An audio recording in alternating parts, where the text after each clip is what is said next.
Olá, boa tarde. O Estadão continua hoje a série de entrevistas com os pré-candidatos à Prefeitura de São Paulo. A entrevistada de hoje é a deputada federal e pré-candidata pelo PSOL, Luísa Erundina. Boa tarde, candidata. Boa tarde, Antônia. Boa tarde, internautas, telespectadores. Ela é assistente social, é deputada federal, está no seu 5º mandato e já foi prefeita de São Paulo entre 1989 e 1992. Essa entrevista está sendo transmitida ao vivo pela TV Estadão e também participarão dela os repórteres de política Pedro Venceslau e Bruno Ribeiro. Boa tarde. Boa tarde. Deputada, a senhora disse que gostaria, em um eventual governo aqui na Prefeitura, contar com participação de membros do PT. Mas, ao mesmo tempo, a senhora é muito crítica à gestão Haddad, né? Quem seriam essas pessoas do PT que a senhora gostaria de trazer para o seu governo? Olha, nós pretendemos fazer um governo democrático, né? Governar para todos, ou no mínimo para a maioria, digamos, 99%, né, dessa cidade. Isso implica num governo que precisa contar com os melhores quadros que a cidade dispõe, em qualquer área técnica, acadêmica ou de experiências concretas, né, nós vamos precisar e vamos querer a participação dessas pessoas. Aquela reação minha foi a uma pergunta localizada, né, num contexto e numa questão colocada, mas em relação a isso, nós queremos não só pessoas ligadas a um determinado partido, mas pessoas que não sejam ligadas a nenhum partido, mas que tenham a contribuir e que tenham identidade com o projeto, né? E não se trata de uma prefeita ou de uma candidata como pessoa, é um projeto que ela representa.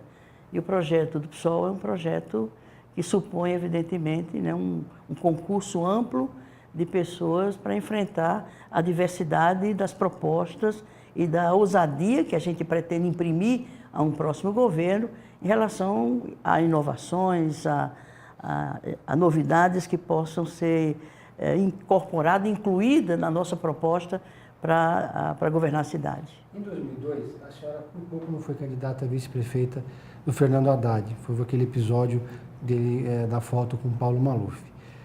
Em 2016, nós temos um cenário onde existem vários candidatos que são do campo oposto ao da senhora. A senhora não teme, ao lançar a sua candidatura, que haja um racha na esquerda e que isso acabe favorecendo os candidatos do outro campo?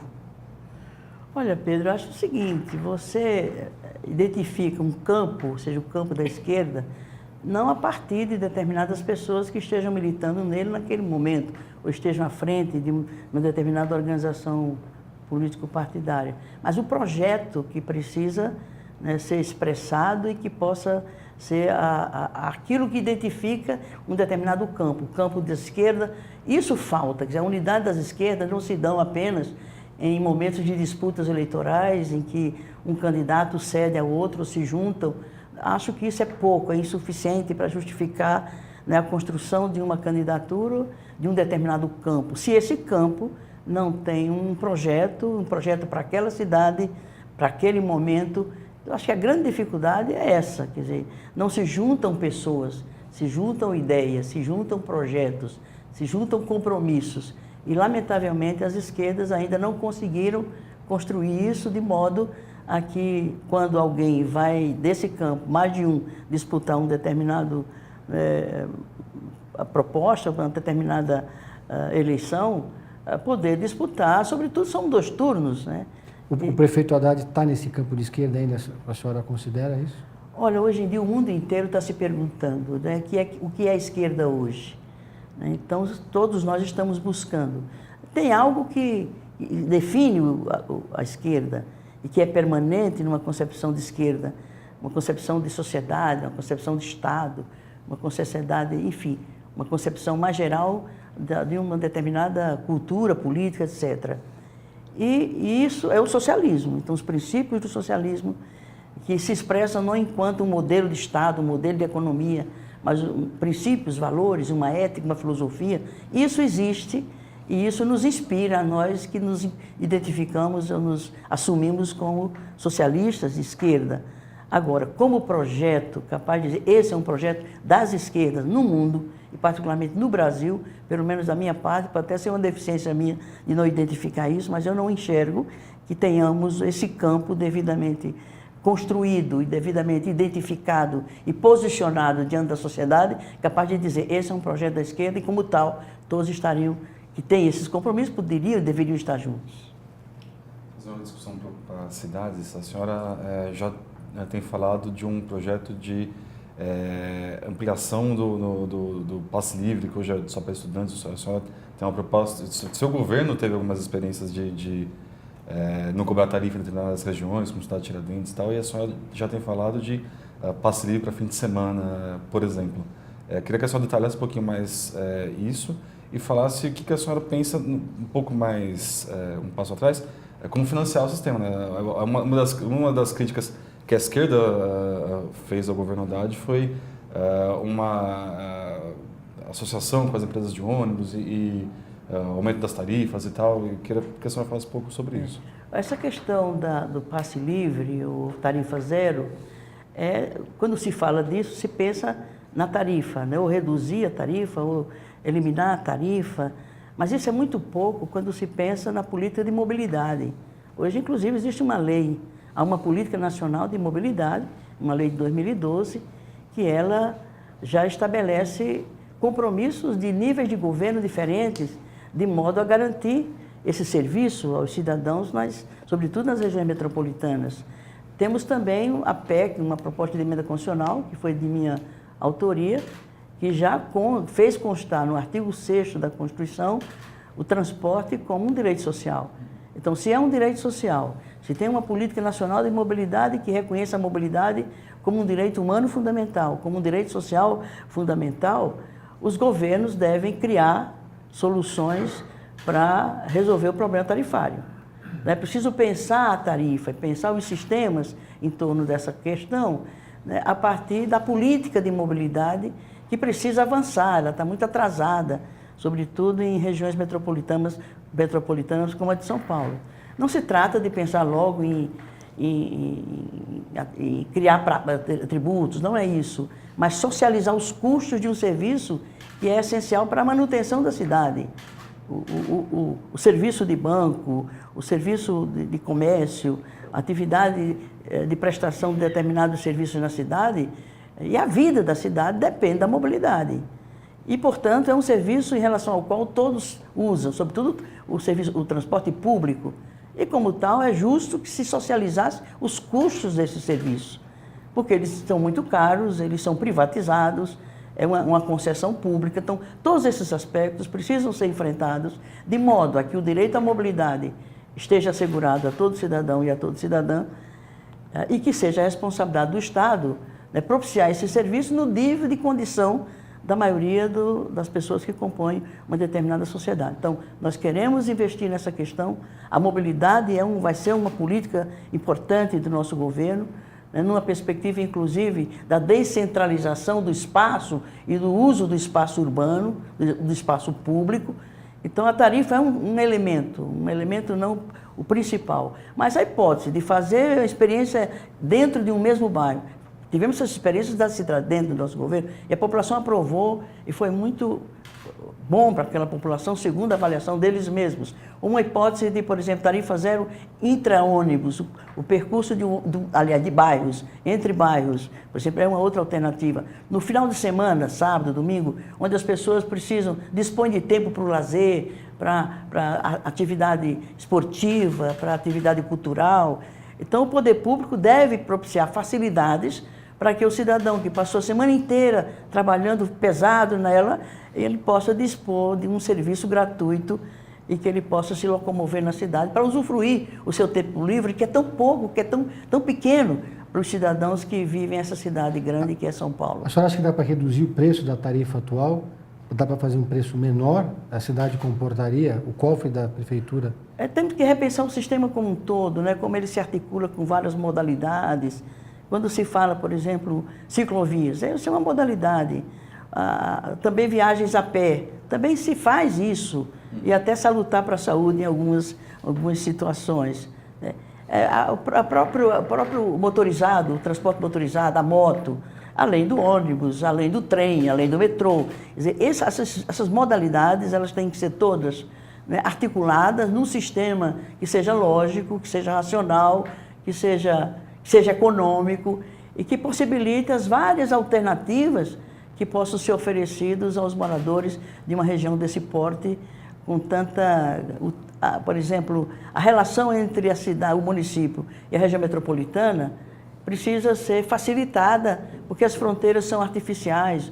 O cidadão mora numa cidade, trabalha em outra cidade. Então, o sistema de mobilidade, ela tem que interagir com a região metropolitana e as várias modalidades, priorizando, evidentemente, o transporte público, né? Seja metrô, seja ônibus, mas também ter outras alternativas, como as ciclovias e outros meios que possam dar conta da complexidade do que é a mobilidade numa cidade e numa região metropolitana como a de São Paulo. A senhora manteria, então, o projeto de ciclovias e faixas de ônibus, corredores de ônibus, ampliaria? Sem dúvida nenhuma, melhorando isso, né, fazendo com que esses sistemas interajam e não pensar universalmente, ou seja, São Paulo tem 32 regiões administrativas, são grandes cidades, com peculiaridades, com particularidades, com características muito próprias, uma dinâmica social específica de cada área.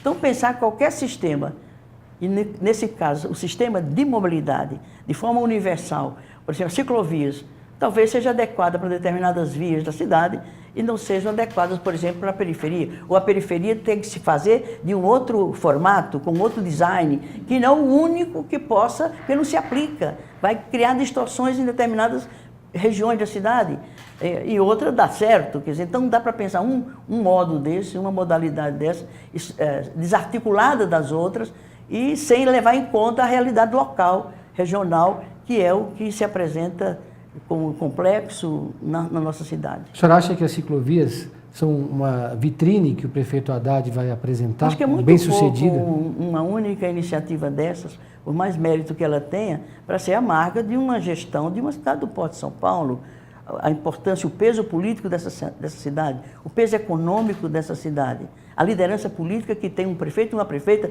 que deve ter e deve mobilizar essa liderança política de influir na política econômica do país. Não dá para São Paulo, uma cidade desse porte, terceira maior cidade do mundo, quase 15% do produto interno bruto, né, ficar sofrendo os efeitos de uma política decidida nos gabinetes de Brasília, a política econômica, a política tributária, a política de preço, a política de... Enfim, as políticas de um modo geral, as políticas estruturais, cujos efeitos recaem na vida do cidadão nas cidades, e essas cidades que contribuem, né, para a produção da riqueza, para inclusive gerar os tributos, não sejam ouvidas.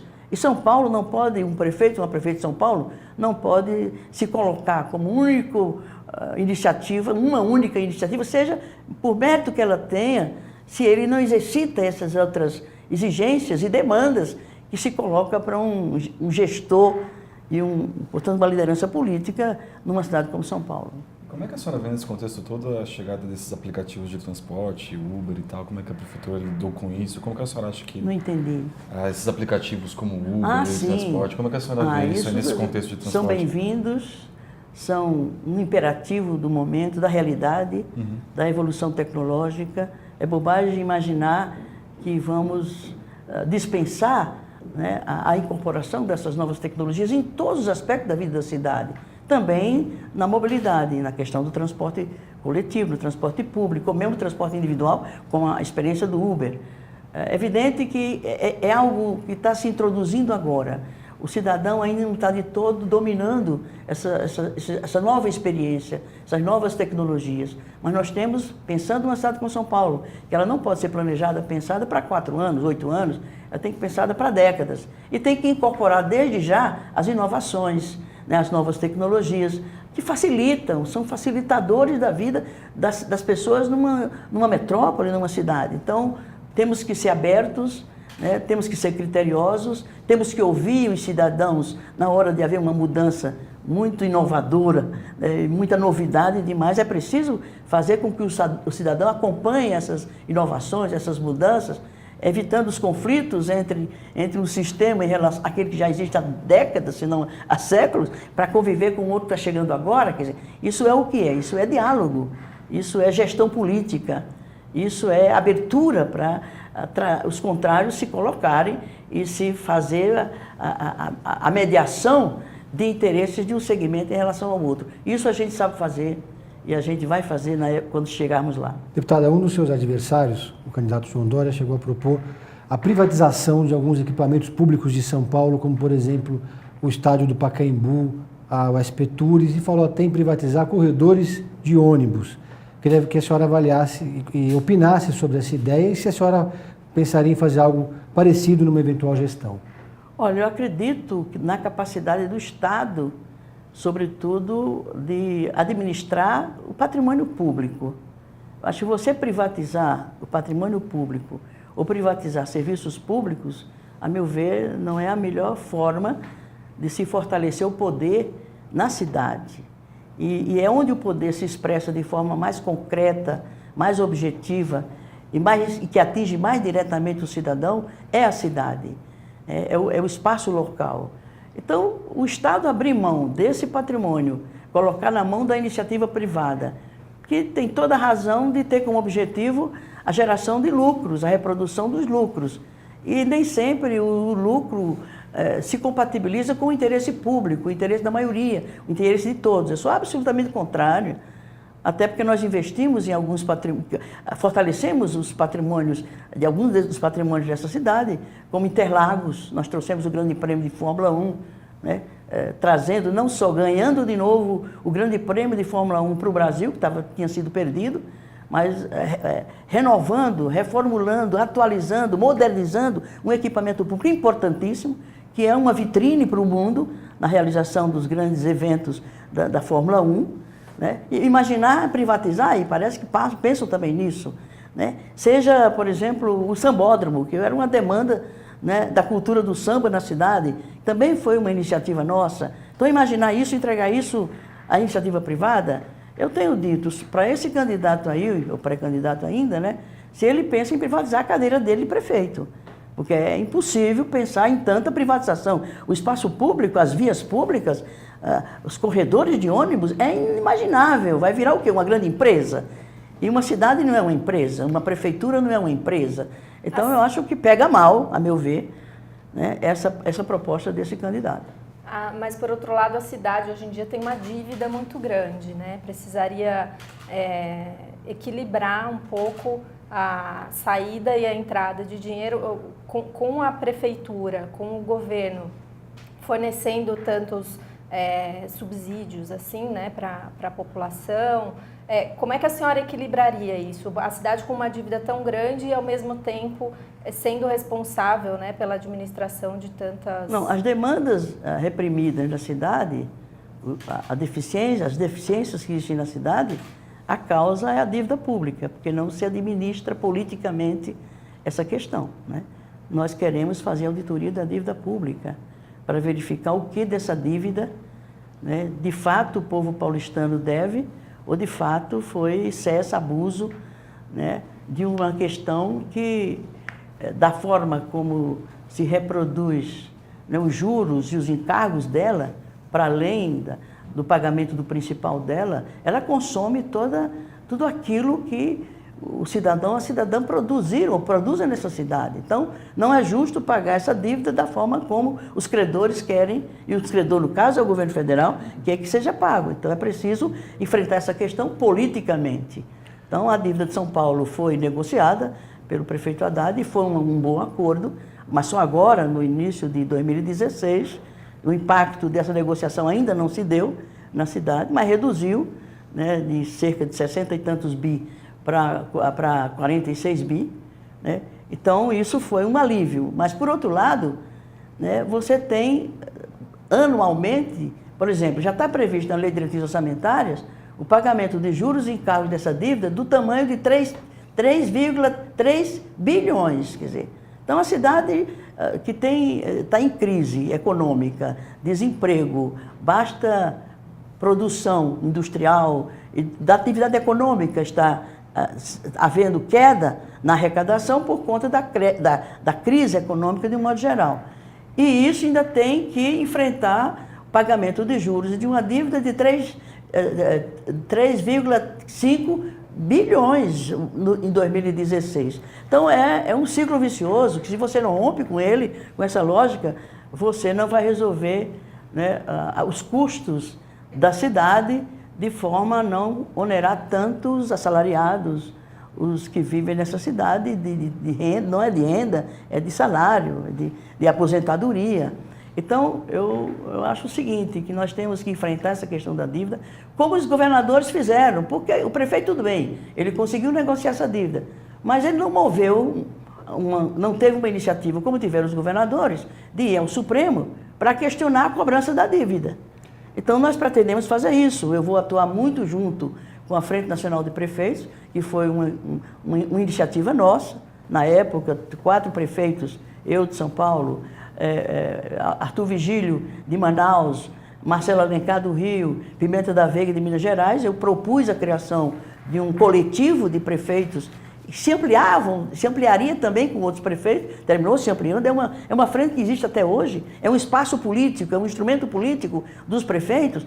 Eu pretendo propor aos prefeitos, através da Frente Nacional do Prefeito, que entremos com uma iniciativa junto ao Supremo, questionando, né, a exigência de pagamento desses juros, desses encargos e desse principal dessa dívida que exaure a economia local, exaure a condição de sobrevivência da cidade, de manutenção da cidade. Então, eu acho que não é por aí que justificaria, eventualmente, as privatizações, né, a terceirização, que hoje é uma moda. Daqui a pouco o Estado, seja em que esfera se considere, município, Estado ou União, passará a ser apenas um coletor de tributos ou de contribuições. É preciso também que os municípios se empoderem, né, de uma receita que é gerada dentro dela mesma, mas desde que não venham exaurir essa instância, que é a cidade, da forma como se faz em relação à tal da dívida pública, que o governo federal também deveria enfrentar a dívida pública brasileira. Deputada,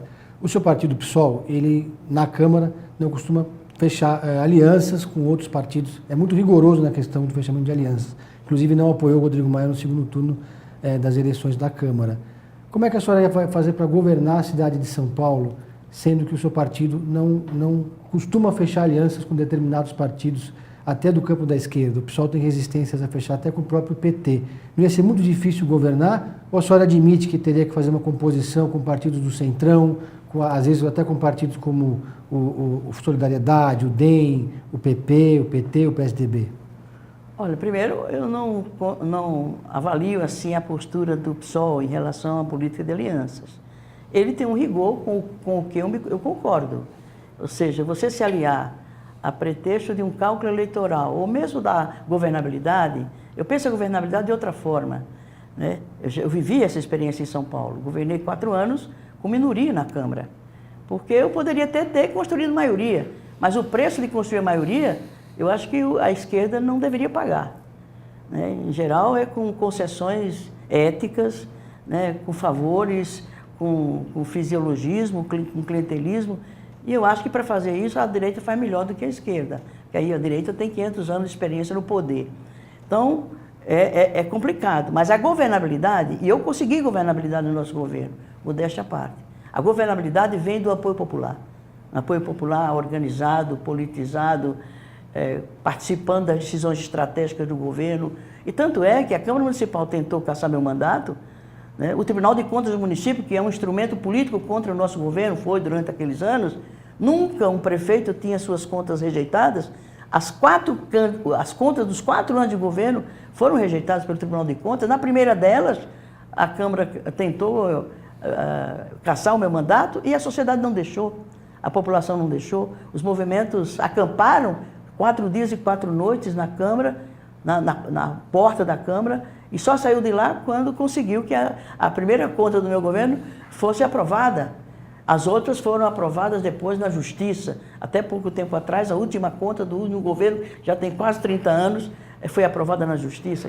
Enfim, então eu penso a governabilidade, Pedro, dessa forma. A governabilidade se dá a partir do apoio popular. Se de fato é um governo popular, transparente, participativo. Evidente que se tem maioria no Legislativo, ótimo.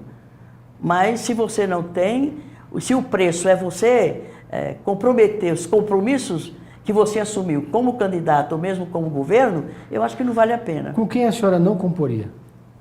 Com quem é oposição aos nossos valores, aos nossos princípios, aos nossos compromissos, aos compromissos de lutar contra a desigualdade, a favor da ética, da transparência. Mas especificamente, quais partidos não fariam São parte? muitos. Era melhor falar da exceção, porque a Quais são as regra exceções? Com são- quais partidos são a senhora muito governaria? pouco. Olha, eu tenho dificuldade de pensar em aliança se ela não se dá em cima de projetos e propostas. Lamentavelmente, a composição do Congresso hoje, particularmente da Câmara, que é o que eu conheço mais de perto, eu não identifico nem mesmo naqueles partidos dos quais nós fomos membros, no caso do Partido dos Trabalhadores, ou outros partidos do nosso campo, PCdoB e outros partidos. Eu acho que, em relação ao projeto do PSOL, eu colocaria o PSOL como a única alternativa de esquerda hoje no país, efetivamente com compromisso de esquerda, com uma prática de esquerda, com uma cultura de esquerda, né, com uma ação política, né, que eficaz. Não é que a proposta do PSOL seja uma proposta, digamos assim, inviável. Absolutamente. Quem afastou o Cunha da Câmara dos Deputados foi o PSOL. E por que criar um novo partido, então, que a senhora está querendo, que é a Raiz, se o PSOL cumpre esse papel? Olha, uma sociedade como a brasileira é uma sociedade plural, heterogênea, o pluripartidarismo está assegurado na nossa Constituição. Esse não é o fato. Ocorre no mundo todo e começa a ocorrer no Brasil uma experiência de movimentos, partidos, movimentos. E seria uma alternativa nesse sentido. O partido não existe ainda, existe o movimento cidadanista, né? Aí, movimento cidadanista existe. Eventualmente, esse movimento, num dado momento, além de subsistir como movimento, ele pode se constituir como uma organização partidária, com uma ética, uma filosofia própria, com uma forma de prática e de ação política própria. Então, isso combina, isso interage numa democracia plural com a pluralidade partidária. Então, hoje eu estou no PSOL porque me identifico com a proposta, fui convidada para entrar no PSOL, sou candidata exatamente porque a esse partido entendia que era importante ter uma candidatura própria. Eu, eventualmente, poderia ser essa candidata, aceitei o encargo. Os movimentos sociais e populares me pediram para que eu aceitasse essa tarefa, por isso eu estou... Então, eu sou muito criteriosa na questão de política de alianças.